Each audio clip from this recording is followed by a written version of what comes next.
I want to say that we weren't actually going to speak today, but various random relevant ruminations bubbled up in our head.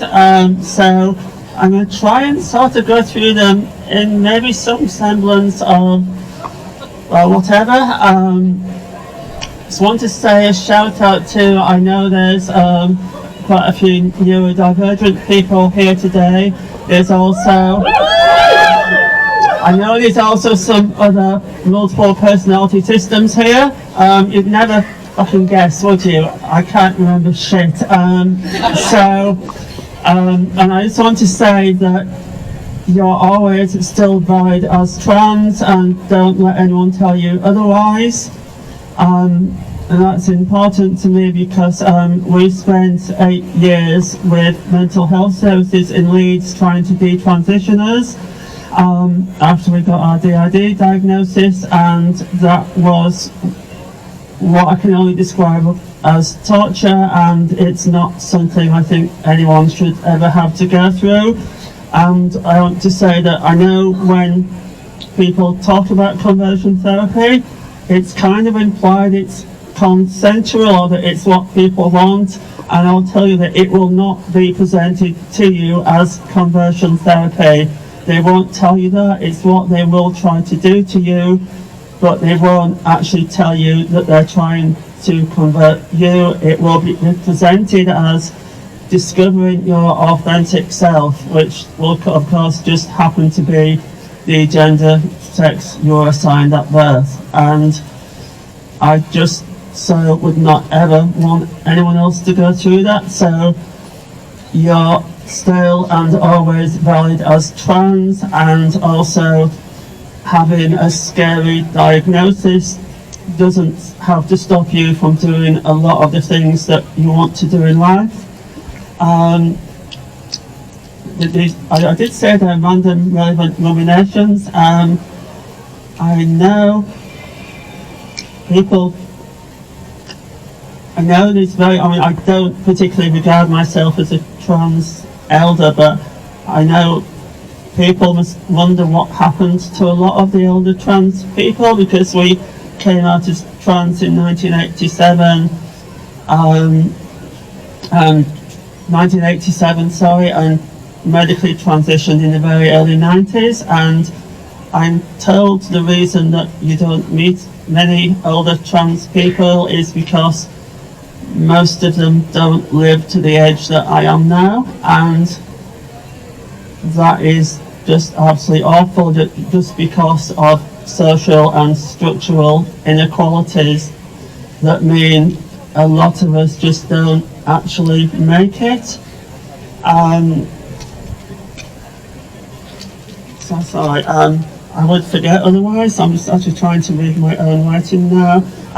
Yeah, I was going to say, I don't know about anyone else here, but it's a funny thing, because when you're at school and they teach you about civil rights and about the key figures, and the way it's presented is almost like it's quite heroic, and there were these really brave people, and actually when you're here, the main thought I have most days is, I'm fucking terrified. I don't know about anyone. Is everyone that's fucking terrified want to put their hand up? Because I'm fucking terrified most times. I don't leave the house these days without a body cam, and it's saved us from being assaulted for extremely abstract reasons a quite inordinate number of times. We've got CCTV out the wazoo. And no one should really have to live like that, but just the way that the media and the government have just whipped up hate against us. And actually this leads me on to the next bit quite well, because also I know when they teach you about fascism at school, and when they teach you about countries that went quite incredibly wrong, you always think, how could people let that happen, and wouldn't we know what to do? But the reason people have asked in the last few years, how did we get here? Why are people allowing this? And my answer to that would be because all the legal routes to shut down the things that are happening are being taken away from us. And they're being taken away from us because people voted for that, which is shocking, but people voted and supported the people that have put us where we are now, which is, that's absolutely terrifying in itself. And but we try the legal and the actual legal routes that are meant to actually losing the words. I mean, there should be checks and balances, and there should be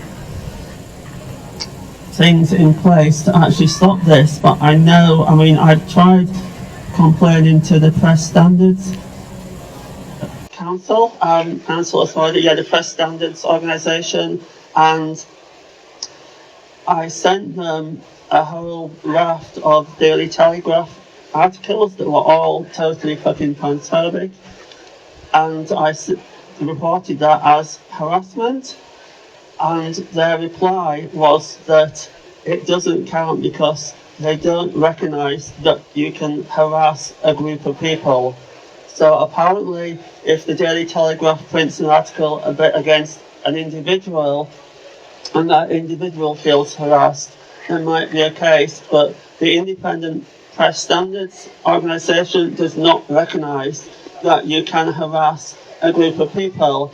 And I understand that DPAC, Disabled People Against Cuts, also put in a similar complaint about just the whole, just sheer ludicrous volume of articles, just doing similar scaremongering about disabled people, and they got basically the same response, that the Press Standards Organisation does not recognise that a group of people can be harassed by the media, which is why we have just dozens of really fucking horrible scare stories every fucking day. And it's, like I say, I'm fucking terrified, but I avoid the news, but even on social media stuff gets shared because people feel outraged by it.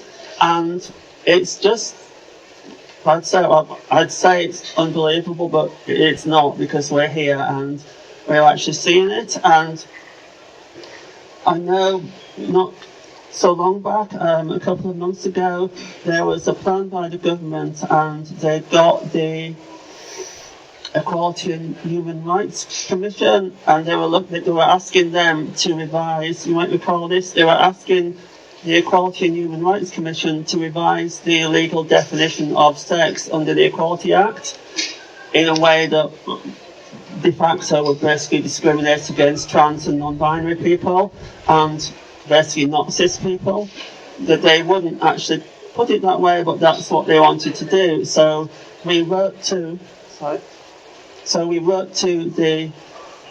the Equality and Human Rights Commission, and made a complaint about that, and basically said, this is making things worse for trans and non-binary people, it's harassment. And we got this shitty copy-paste reply, which looked like they just basically copy-paste chunks out of another document. But the bit that always sticks with me about it is that they said that the bodies of trans and non-binary people are a matter of relevance for the whole of society. I mean, that's in writing in an email from the Equality and Human Rights Commission, and can you fucking believe that? Our fucking bodies are a matter of relevance for the whole of society.